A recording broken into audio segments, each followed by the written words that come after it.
Hola a todos, buenas noches, bienvenidos. Hello and welcome to the press conference after the match. We are with a coach, Mr. Obradovic, who will perform an assessment of the match, and afterwards there will be a set of questions. As usual, please identify yourself and the company that you represent. Mr. Obradovic, whenever you want. You can do it in Spanish if you want. Good evening, everyone. First, I would like to congratulate Real Madrid for the win today and for everything they did throughout the EuroLeague. We came here and we tried to play the best possible match and to win. And I thought that quite often we did quite well, talking about our defense. In a specific moment where we were controlling the score, our offense was not as good. Now I believe that that we lost the match because of a really bad attack and decisions we made in the most important minutes. When we see the percentage of scoring is quite clear, we missed a lot of free shots, free throws, and that's the way it is. Questions for Mr. Obradovic?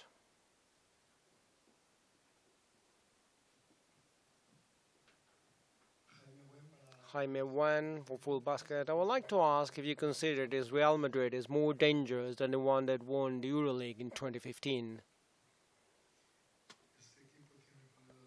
This team has a quality in all positions and they're playing well. Now, to compare things, I'd rather not do that. When the season is over, I believe we all be able to make all these comparisons. Javier Rodriguez, Planet ACB. Don't you feel like you had the match fully controlled and in a given moment it just broke? I don't know, maybe because some of your mistakes, as you were saying, or because Real Madrid just changed the pace dramatically. Well, that's the way it is. We control the match, but I insist, we were quite bad in the attack part. We didn't get any of their defense because we knew what we were waiting, what they were going to do, the way they defend, and we didn't play it well. It was clear. It was just like that. Hello, good afternoon. From Turkish agents, Anadolu. It's just 1 week until the end of the first stage of the EuroLeague. How do you see Fenerbahçe? How do you see Fenerbahçe as you were thinking you were going to be at the beginning, because Panathinaikos won as well and you're in the 4th position, so how do you see it? I'm the coach. I don't imagine things. I work quite seriously each day and I try to prepare my team for the next match. So when the season finishes, we'll see in what position we are and how we're going to play against. We're going to have the playoffs, and the most important, and it's not an excuse, we were missing 3 very important players, Costas Lucas, Bennett and Gidi. And during the season we had a lot of injured players. So when I saw my bench, when I try to move it around, I have problems if one of them is missing, not just 3 of them. So the only thing I wish is in 2 weeks, when the playoffs begin, to have everyone in good health and to try and give all we have inside. Any other questions? Okay, thank you. Gracias.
It's now Pablo Lasso's turn. Pablo, your assessment of the match whenever you can, please. Okay, well, I think you can see it on my face. I'm very happy for many reasons in today's match. First, because mathematically we are champions of a very difficult EuroLeague, the first stage. We knew how hard it was going to be. We needed 22 matches to be the first ones against big opponents. And it says wonderful things about my players in a competition where you have better and worse moments that goes over time, injuries like all teams, and we were able to be competitive from the first day. And we managed to achieve the first position in the EuroLeague, says very good things about the group. Second, because of today's win, I believe the team proved to be proud and to have an attitude that as a coach I feel very happy, very proud. Because today was a difficult day, the match was a tough one, really tough one. We had some bad moments. In a given moment you may think that,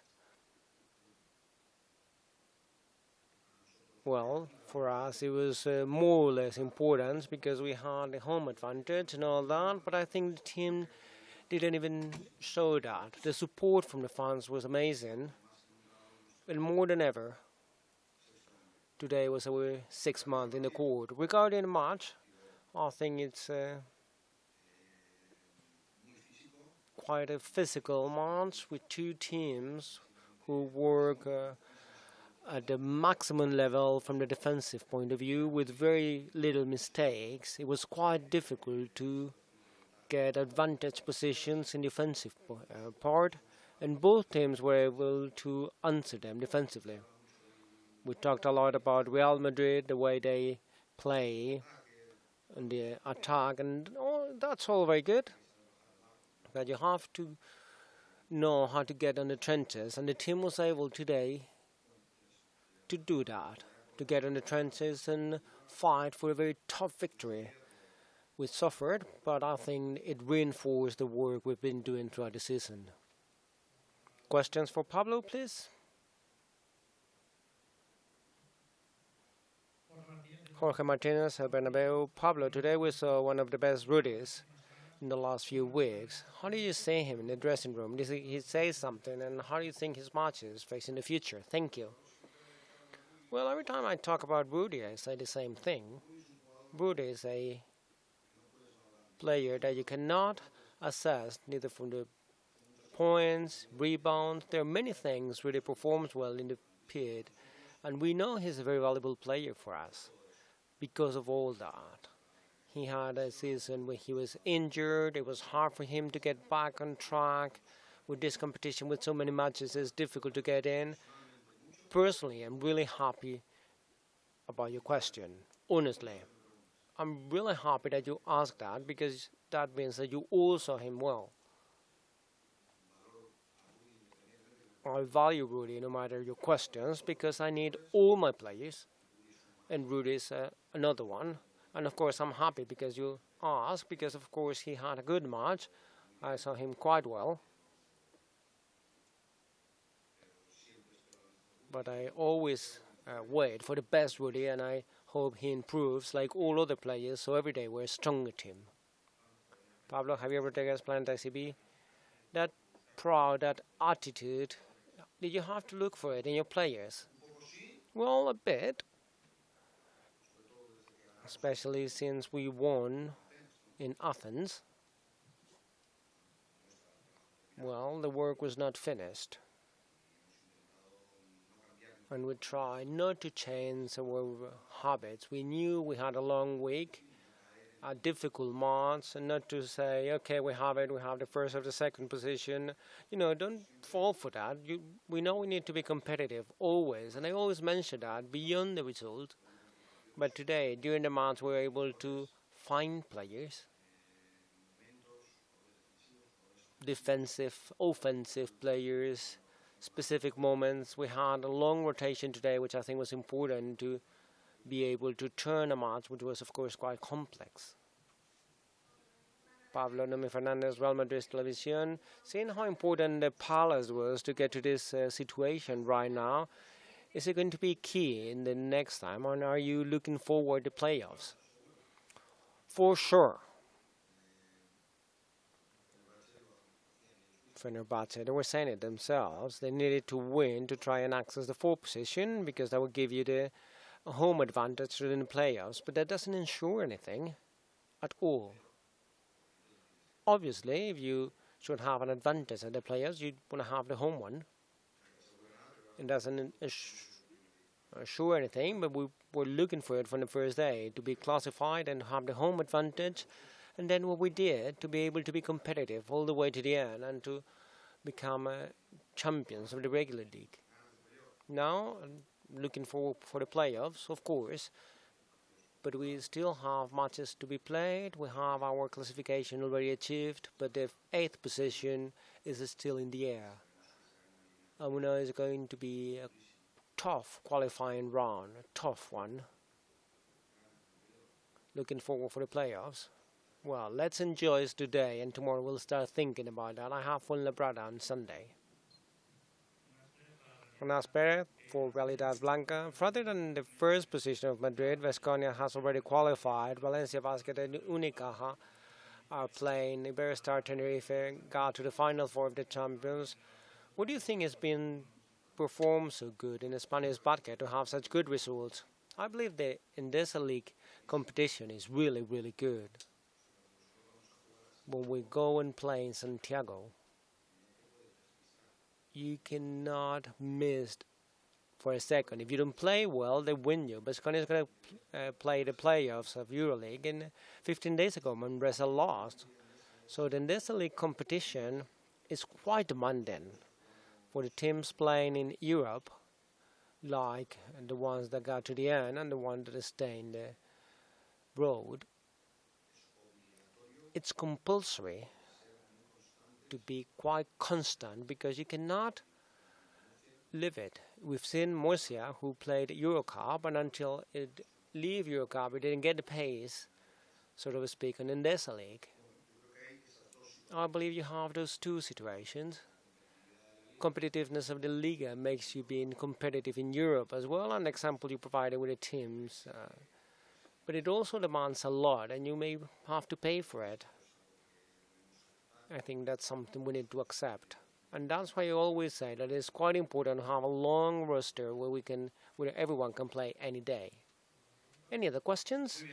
All right, thank you.